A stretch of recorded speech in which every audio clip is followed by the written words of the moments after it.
Nabi Hud alaihi salam. Setelah peristiwa banjir besar berakhir, Nabi Nuh dan pengikutnya memulai kehidupan yang baru dalam keimanan yang tinggi kepada Allah Subhanahu wa Ta'ala tanpa gangguan orang-orang kafir. Keturunan mereka kemudian menyebar ke berbagai wilayah yang luas.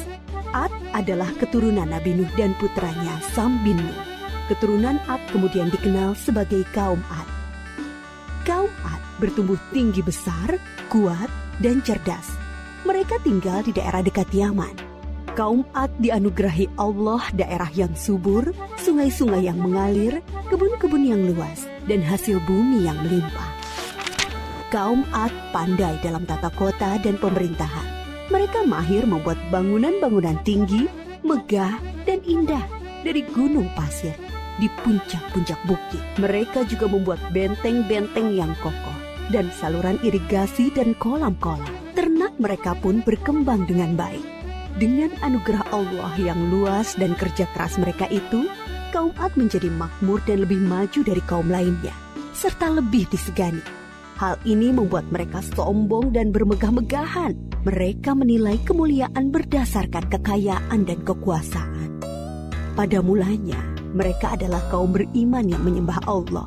Lama-kelamaan, mereka mulai menyembah berhala dan patung-patung dari tokoh-tokoh mereka. Berhala yang mereka agungkan adalah Syamut dan Al-Hatar. Mereka menyerang kaum-kaum yang lain di sekitar mereka. Mereka selalu menang dalam peperangan. Mereka berlaku kejam dan sewenang-wenang terhadap para tawanan. Kehidupan sehari-hari mereka kemudian dipenuhi maksiat, penindasan kepada yang lemah, dan kedurhakaan kepada Allah. Di tengah masyarakat yang rusak itulah, Nabi Hud alaihi salam diutus Allah untuk menyampaikan ajarannya. Nabi Hud berasal dari keluarga kaya dan terpandang di kalangan kaum Ad. Akhlaknya mulia, cerdas, dan tidak terpengaruh oleh kerusakan kaumnya. Setelah sampai perintah Allah, mulailah beliau berdakwah mengajak kaumnya untuk kembali menyembah Allah. Hai kaumku, sembahlah Allah, tinggalkanlah berhala-berhala itu. Aku tidak meminta imbalan kepadamu atas semua ini. Upahku hanyalah dari Allah. Nabi Hud berdakwah dengan sabar tanpa putus asa. Tak henti-hentinya mengajak kaumnya untuk bertakwa kepada Allah, agar mereka terhindar dari azab Allah, sehingga mereka tidak mengalami nasib yang sama dengan kaum Nabi Nuh. Tetapi kebanyakan kaum Ad tidak mau mengikuti ajakan Nabi Hud. Mereka bersikeras untuk tetap menyembah berhala. Mereka menganggap Nabi Hud lemah akal dan gila. Dengarlah Hud, sembahan-sembahan kami telah mengutukmu sehingga engkau menjadi gila. Ucapanmu ngelantur, kacau. Itu karena kau menghina sembahan-sembahan kami. Kami tidak percaya pada ucapanmu. Datangkanlah azab yang telah engkau ancamkan. Kami tidak takut sedikit pun. Nabi Hud mengadukan kepada Allah atas perlakuan kaumnya. Beliau menyerahkan kepada Allah urusan pembalasan terhadap para pembangkang itu. Kemudian Allah menurunkan musim yang panjang, yang membuat sungai-sungai dan sumur-sumur menjadi kering. Tanaman dan binatang ternak banyak yang mati. Kaum Ad dilanda kelaparan dan kehausan yang parah. Keadaan ini berlangsung beberapa tahun. Nabi Hud terus mengajak kaumnya untuk kembali menyembah Allah.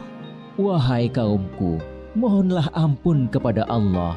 Niscaya Dia akan menurunkan hujan yang lebat dan menambah kekuatanmu. Tetapi kebanyakan dari kaum Ad itu tetap pada kesesatannya. Mereka memohon-mohon pada berhala itu untuk segera mengakhiri kemarau dan menurunkan hujan. Mereka tetap tidak mau menyembah Allah. Akhirnya tibalah ketetapan Allah, yaitu azab yang diancamkan kepada mereka. Muncul awan hitam membentang di langit. Gumpalan awan hitam itu sangat tebal dan luas. Orang-orang kafir melihat awan hitam itu sangat gembira. Mereka berlarian sorak-sorai menyongsong awan itu.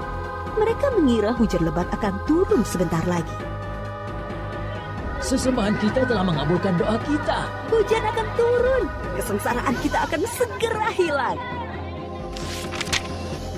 Ternyata dugaan mereka salah besar. Gumpalan awan itu adalah azab dari Allah untuk orang-orang kafir.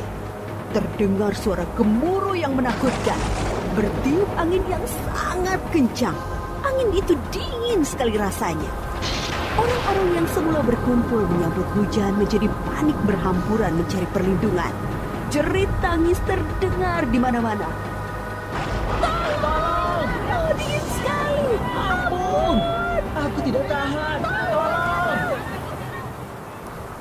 Orang itu putus asa dan menyesal, tetapi sudah terlambat. Angin dingin itu bertiup luar biasa kencangnya selama 7 hari 8 malam, menumbangkan apa saja yang dilaluinya. Pohon-pohon, gedung-gedung megah, rumah-rumah, patung-patung, berhala, semua rusak porak-poranda. Setelah 7 hari 8 malam, topan itu berhenti. Negeri kaum Ad yang megah telah rusak binasa. Mayat-mayat orang kafir bergelimpangan di mana-mana. Tubuh yang tadinya gagah perkasa menjadi seperti batang pohon yang lapuk. Hanya Nabi Hud dan pengikutnya yang diselamatkan oleh Allah dari azab itu. Mereka kemudian hijrah ke Hadramaut, membangun kehidupan baru di sana. Mereka hidup sejahtera dengan beriman kepada Allah Subhanahu wa Ta'ala. Nabi Hud wafat di tempat baru ini. Kisah Nabi Hud mengajarkan kepada kita bahwa kekayaan, kepandaian, kekuatan tubuh yang dibangga-banggakan kaum Ad akhirnya musnah.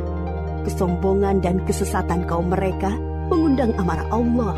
Kita harus menjadi umat yang maju dan kuat, tetapi jangan meninggalkan keimanan dan ketakwaan kepada Allah.